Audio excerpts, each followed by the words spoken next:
Ang simbahan ay nagpapahayag ng isang katotohanan na inihiling na marinig ng sandaigdigan na ang Diyos ay naging kabahagi natin. Bahagi na kung saan ay pinagdiriwang natin ang salita na naging lamang at nananahan sa atin, ang Diyos na naging tao. At bahagi yun na kung saan ay siya'y pumasok sa karanasan at kasaysayan natin. Sa gitna ng ating kahirapan, ng ating kabigatian at hamon na inaharap, ay nais niya ipanganak bilang isang bata. Kaya bahagi ng pagninilay na ito ay makita natin ang ilang mga katotohanan na pinamamanag sa atin ngayong kapanahunan ng Kapaskuhan.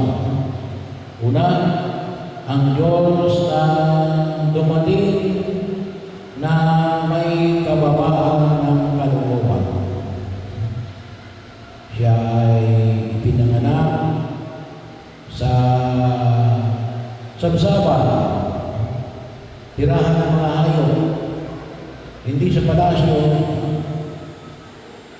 ngunit kasama ng maluga, hindi ng mga may kapangyarihan, hindi pinahayag sa gitna ng mga hari, ngunit sa gitna ng mga nag-aalaga ng lupa. At pagpapakilala ng alin na ang Diyos ay hindi nakakakot sa gitna ng ating kahinaan at kakulangan. At panyaya na kung saan ay nawa makita natin kasi yung mundo ginagalawa natin yan, ano yung tinitingnan? Ay yung kapangyarihan, karangyaan, ang success. Pero ito ang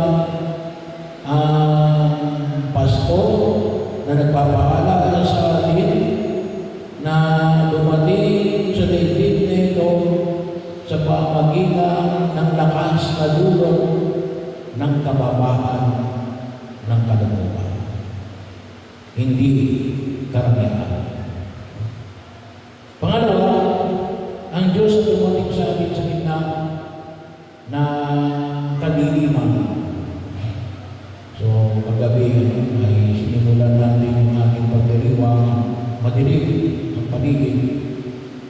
Pagkatapos ibinuksan ang mga ilaw o papuri na nagpapakilala ng alin na pagsilang ng batang sa Jesus. Pinahagin sa atin sa Ebanghelyo ngayon ng alin ang dakilang liwanag na tumatawag sa atin kahit na siya dumating sa gitna ng kadiliman, kaguluhan.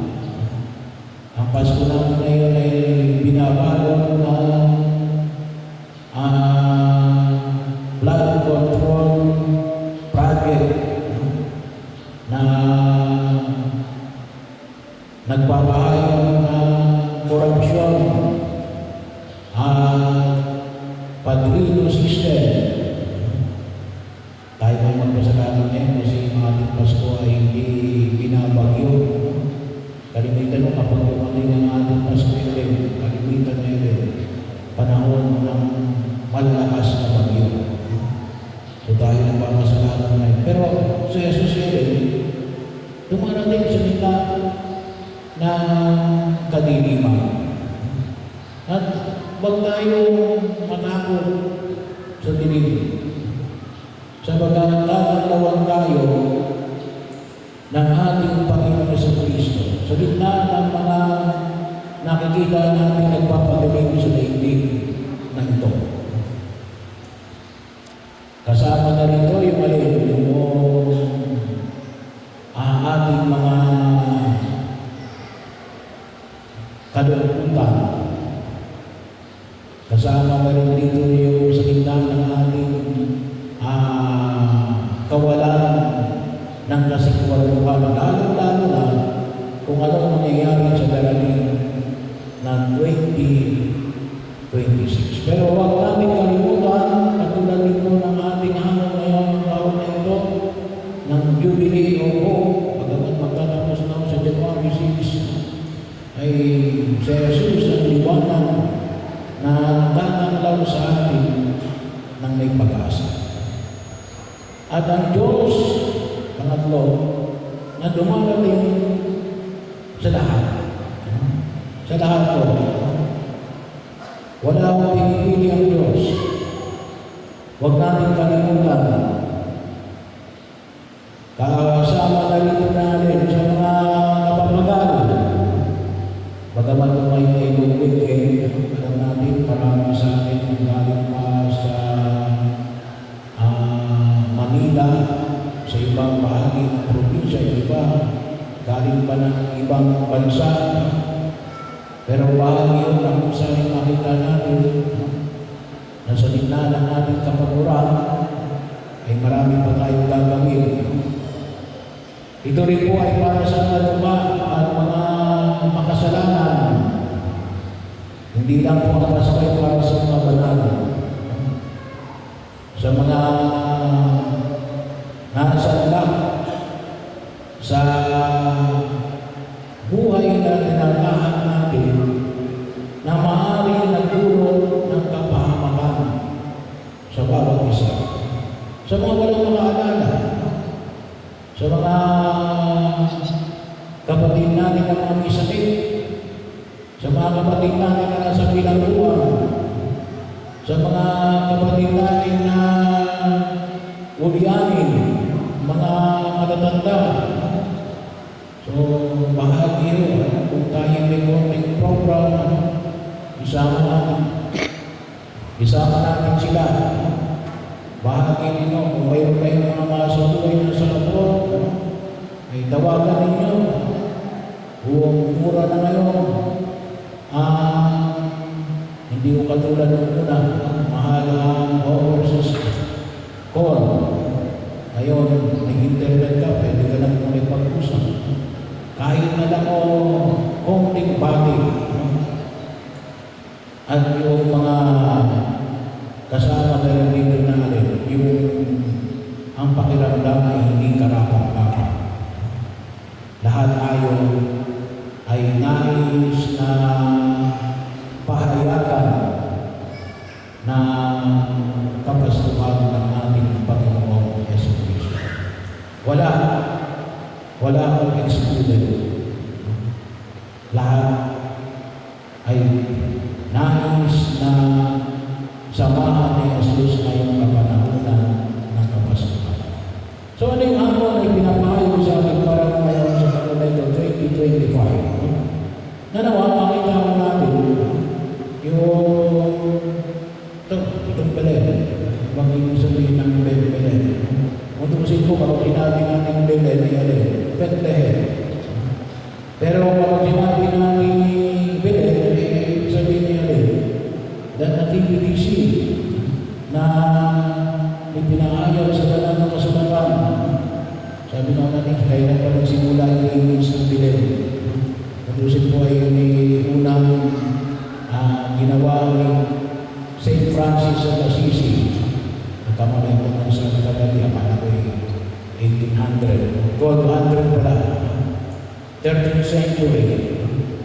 Bahagi yun na kung saan ay unang nilikha yung imahe ng pagsilang ng ating Panginoon Jesucristo na kung tutusin ay tinawag nating Belen. Ang talagang translation ng Belen ay Bethlehem. Anong nangyari sa Bethlehem? Hindi yung ipinahayag ko sa banal na kasulatan. Isinilang ang Diyos, ang salita na naging laman. Kaya nga bahagi na kung saan katulad nito ay ano yung nais natin magagpuan. At tayo rin, mga naglalakbay, patungo sa Belen. Kaya po sana na sa pagtanggap namin sa Belen na ito, na maging bahagi ng ating pagkilos na doon. Tayo lahat ay mga naglalakbay, meron tayong nais na patunguhan, pero naman, ang nais natin mapatunguhan niya din, yung Belen. Anong nalalapuan sa Belen? Ano man yung ating hindi sa dibdib nito? Makita natin ang sanggol na si Jesus. Makita natin yung sanggol na walang iba kundi ang ating Panginoong Hesus Kristo. Ang isinilang na magliligtas sa kanyang bayan. At ano yung nakikinawa pagkatagpo natin kay Jesus ay magpuri tayo sa Panginoon, magalak tayo, bahagi kung saan yung makikita natin. Sana ngayong kapanahonan ng Kapuskuhan ng 2025, nasaan pa si Jesus? Baka akala natin nasa Ricardo lang, pero nasaan si Jesus? Pero of course, sa banal na pagdiriwang, nasa kanyang salita, nasa Eucharistia, natanggapin natin mamaya sa Dominion, pero nasaan si Jesus? Sa ating paglalakbay na ito. Huwag natin kalimutan si Jesus. Maaaring sa mga magulang natin, sa mga lolo at lola, sa mga apo, mga anak, asawa, nasaan si Jesus ngayong December 25, 2025. Sana ho, matagpuan natin si Jesus natin. Makapagbigay tayo ng papuri sa kanyang harapan at sa sambayanan na kinabibilangan natin. At ito ay alin, tunay na magtutulong sa atin ng pagbabago. Kasi kung talaga natagpuan natin sa Jesus at nagtulong sa atin ng pag-aalakan, hindi mo pwede hindi tayo baguhin nito. At ano yung babaguhin sa atin? Naway lalo tayo makapagpapatawa. Bakit tayo magpapatawa? Kasi kapag natagpuan natin sa Jesus, pagkakaroon tayo ng lakas, mahirap yung magpatawad. Kung nahirapan tayo magpatawad, humingi tayo kay Jesus. Kasi yan ang dahilan kung bakit siya naparin sa daigdig na ito. Mawala ang lahat ng ating mga kasalanan. Tayo ay mapalaya sa ating mga kasalanan. Magpatawad mo kayo. Sa oras na kayo nagpapatawad, may pinapalaya kayo. At hindi kayo pinapalaya ang inyong sarili. Saan? Kasi kapag hindi kayo magpapatawad, ano yung nasa isip niyo? Parang gumawa sa akin ng kawalangyaan. Pero kapag kayo nagpatawad, pinapalaya ang inyong sarili sa pagkabilanggo na yan. So, mas lalo tayong maging mapagpasensya. So, bahagi yun. Alam nyo, yung pagliligtas ng Diyos ay hinintay niya si Maria at si Jose. Bahagi yun. Sabi nga ay hindi lang 1,000 taon, ngunit maraming panahon yung pagdating ng ating Panginoon si Kristo. Kaya tayo ngayong panahon na ito ay gusto natin instant. Marami tayo stress sa buhay. Kasi bakit gusto natin i-alin? Palagi tayo nagmamadali. Magpasensya tayo. Kasi ang Diyos ay nagpasensya bago tayo tumusin sa ating mga kasalanan. Lalo na maging generous, mapagbigay. Ano lang yung ating ibibigay? Kasi kung isa na ngayon, ibibigay natin kung anong mayroon tayo. Huwag natin ibibigay kung wala tayo. Kaya nga yung panahon na usapin tungkol sa pangungurado, kasi sabi rin may hindi pa ipinamigay ko rin ito sa iba. Yun ang sabi niya, hindi mo pagbibigay mo. Kasi yung ibinigay mo hindi talaga iyo. Ibigay mo lamang kung ano yung iyo. Huwag niyong ipamigay yung nasa ibang tao, kahit na yung sa gobyerno. Kasi yung ipinamigay ay para sa tao, pero ano yun, para yung sa blood control project. Hindi yun para iboto pa. Kaya, pagkakataon, nasa na makita natin na yung generosity ay sa gitna ng sarili natin kakayanan, ay bakit wala naman ako, wala ako. Ay, kung ano lang mayroon ba? Hindi naman tayo sisingilin ng Diyos kung ano yung mga bagay na wala tayo. So, wag tayo, sabi tayo, wag tayo maging Robin Hood. Ano ba yung Robin Hood? Ay kinukuha niya yung hindi kanya at yung kanyang pinamimigay.